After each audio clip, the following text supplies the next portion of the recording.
From the studios of Boise State Public Radio News, I'm Samantha Wright, filling in for Jim Gaudette. This is Idaho Matters. Many bird species around the world are struggling, trying to adapt to a world that's changing around them as humans encroach on their homes. The West is seeing this happen with the Columbian Sharp-Tailed Grouse, where birds can only be found on 5% of the habitat where they once roamed. Meanwhile, up in the Arctic, Gyrfalcons are getting more bird flu as warmer weather brings more insects and disease in Alaska and Greenland. So, are birds like these able to adapt to change? And how can we predict if they'll be resilient enough to survive? Stephanie Galla has two possible answers to these questions: DNA and a kinder approach to research. She's an assistant professor in avian biology in the Department of Biological Sciences, and she's the primary investigator of the Conservation Genetics Lab at Boise State. And she joins us now. Hi, Stephanie. Hi, Samantha. Thank you for having me. Okay, so what is the Conservation Genetics Lab at Boise State? What does it do? Yeah, we are a group of researchers here at Boise State University, and we use DNA to better understand birds in a changing world. And just like you mentioned, many bird species around the world are experiencing decline. And if we want to create proactive measures for management, we really need to understand their story. And the story of birds and the story of life is written into DNA. So, like I mentioned before, our lab group uses many different genetic and genomic tools to better understand the story of diversity of birds and how they may be, adapting to a changing world. Wow. Okay, talk about the Columbia Sharp-Tailed Grouse. You've done a lot of research on this bird. Describe it. What does it look like? Oh my gosh, these are one of my favorite birds that are out there. So, Columbian Sharp-Tailed Grouse, this is a subspecies of Sharp-Tailed Grouse. You can imagine a bird that's a little bit smaller than a chicken, but these are just some of the coolest birds, I'd say, in the state of Idaho. It's a lekking species, meaning that all the males will congregate in an area and they'll display and have access to females. And how they display is they dance. So the genus that they're in, Tympanuchus, it actually translates to the drummer. Oh, So what they'll do is they will stomp their feet on the ground. They will nice. put their wings out wide. They'll rattle their tail and they'll inflate these air sacs on the sides of their necks that are bright purple. And they have these eye combs. Think of like eyebrows that are bright yellow. So an incredibly charismatic bird that is found here in Idaho and one of the best dancers that you'll see. Wow. Okay, I love it. Dancing grouse. This is awesome. But they're declining. I read somewhere that in places like in Washington, they used to have hundreds of thousands of them, but then there are Mhm. fewer than 1,000 birds left in some of these spots. Is that true? That's right. Yeah. This subspecies has experienced significant decline. Amongst all of the subspecies of sharp-tailed grouse, this one is experiencing the most decline out of all of them. Here in Idaho, we're really blessed. We have about 30,000 birds left. So really the stronghold in the lower 48 is in our state. We have a really precious resource here that we can manage, and we can make sure that they stick around for as long as they can. Okay, so you started researching grouse DNA. Tell us Yeah. about DNA. What do you do, and how does DNA help the grouse, or how finding out about DNA help the grouse? Yeah, that's a great question. So, DNA, it's a really great way for us to understand what diversity is left in different populations, especially those that have experienced decline. And if you think about a declining population, or maybe one that's experienced what we would call a bottleneck, gets really small really quick, um, it may have reduced genetic diversity. Hmm. And this is really important because if you have reduced genetic diversity, you may have less diversity to respond to anything the world can throw at you. So if there's a new disease that pops up, do you have enough diversity in your population that some of those individuals will be able to make it? Or do you have climate change that occurs? Do you have diverse birds that are able to respond to a changing environment? So usually diversity is a really great proxy for the ability of a population to adapt. So we often use DNA to understand what diversity looks like, to identify populations that has lower diversity, and maybe less resilient and in need of conservation prioritization in a changing world. That's one way that you could use it. There are many other ways that I can also dig into, but I'll see if that answered your question first. No, that's perfect. That makes perfect sense, and I love it. The first thing that came to mind was bananas because there's like Right. one kind of banana, and if a disease hits the banana crop, we won't have any bananas. So That's you exactly need that right. Yes. diversity. Just okay, I get it. So, and I'm sorry, some folks may be eating lunch right now, but you study grouse poop, right, to find the DNA? We sure do. Yeah. Feces and poop is an amazing way for us to understand birds in a changing world. Within a single fecal pellet, we can understand the diversity of what birds are eating and how they're responding to changing habitats over time. We can also get a good idea of their gut microbiome or all of the diversity of microbes that live in their gut. And the more that we understand species, the more we appreciate that these multi-species interactions or the interactions between a bird and their diet and their gut microbes might allow that bird a fitness advantage. So yeah, we can tell a lot by looking at feces. And it's really great because you don't need to catch a bird to find their poop. You can find it by looking at the areas where they congregate or the areas where they sleep at night, their roosting spots. So that's what we do a little bit with fecals, especially for grouse. We're also getting into fecals for gyrfalcon as well. Wow. And you built, I think, a diet database of what the birds eat in Idaho and Washington. And correct me, they eat like 110 kinds of plants. I don't know why, but I thought maybe grouse would just like snack on a couple things. Yeah, that's a great question. It will depend on your grouse species. You have some grouse that are highly specialized, like greater sage grouse, also found in Idaho and Washington. Mhm. In the wintertime, they will only eat sagebrush. But Columbian sharp-tailed grouse are a little bit more diverse in their diets. They will eat a whole bunch of different plants throughout the year.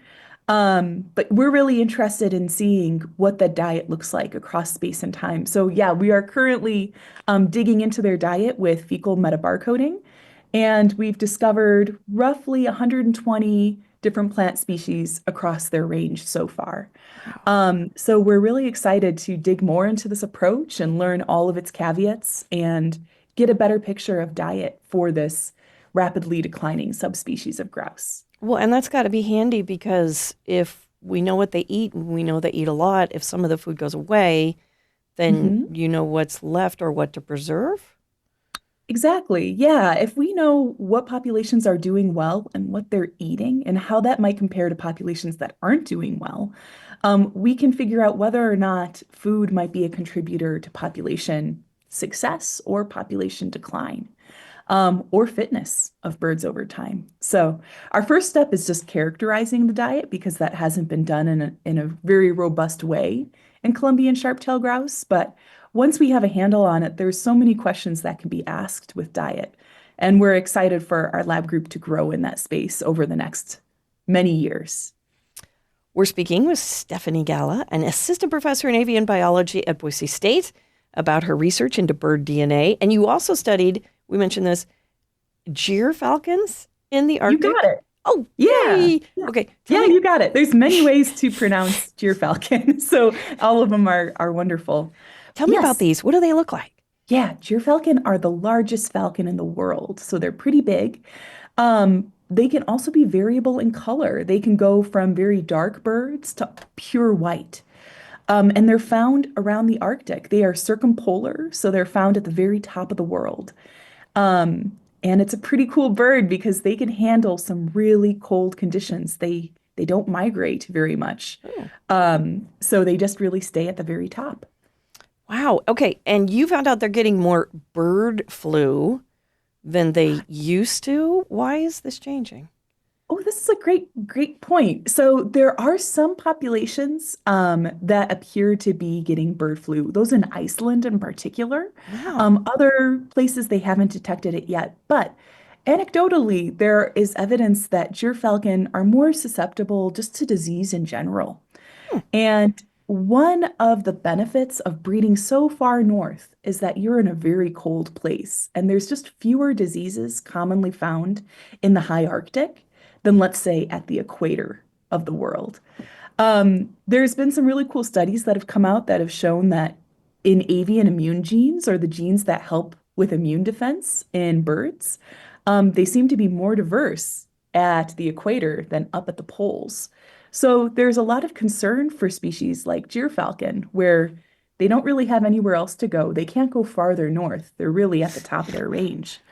Um, and whether or not they're going to be resilient to new diseases that are getting closer and closer to the poles as time goes by with climate change. Wow.